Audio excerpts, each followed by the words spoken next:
plus vous devenez silencieux, plus vous pouvez entendre. Rumi. Ces mots, murmurés comme des secrets à travers le temps, renferment une vérité profonde. Dans le silence de la solitude, nous découvrons souvent une symphonie de pensées, de sentiments et de croyances dont nous ignorions l'existence. La solitude, souvent perçue comme un vide, est en réalité un terrain fertile pour la croissance personnelle et spirituelle. C'est dans ces espaces de calme que nous rencontrons notre vrai moi, débarrassé du poids des attentes du monde. La solitude n'est pas simplement un isolement physique, mais un état d'esprit, un choix conscient de se replier sur soi. C'est un sanctuaire où nous pouvons enlever les masques que nous portons pour les autres et embrasser l'essence brute et authentique de ce que nous sommes. Dans cet espace sacré, nous commençons à entendre les murmures de notre âme qui nous guident vers notre plein potentiel. Imaginez une graine enfouie sous le poids de la terre.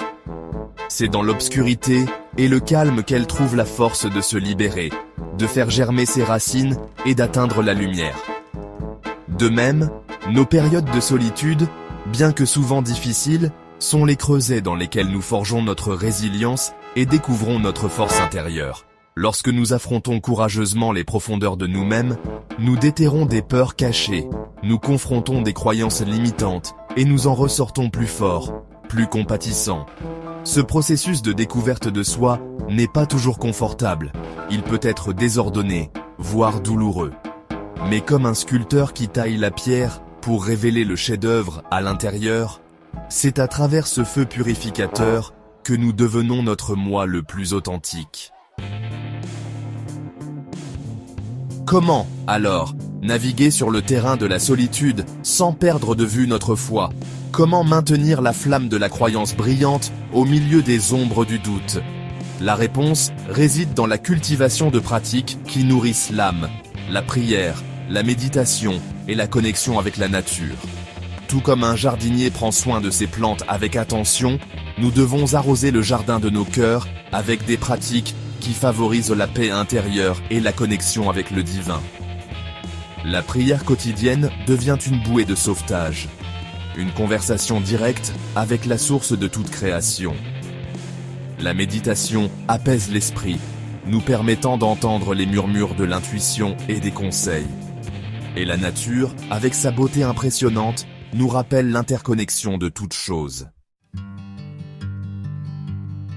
L'histoire regorge d'exemples d'individus qui, dans leur solitude, ont trouvé une force profonde et ont laissé des marques indélébiles sur le monde. Pensez à Nelson Mandela, qui est sorti de décennies d'emprisonnement avec un message de pardon et de réconciliation. Ou Mère Teresa, qui a consacré sa vie à servir les plus pauvres des pauvres, trouvant réconfort et force dans sa connexion avec Dieu.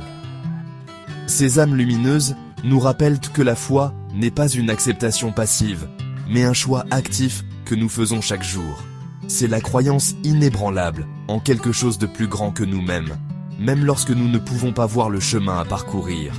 C'est dans les moments calmes de réflexion, au plus profond de notre solitude, que la foi prend racine et s'épanouit, nous guidant finalement vers notre véritable but.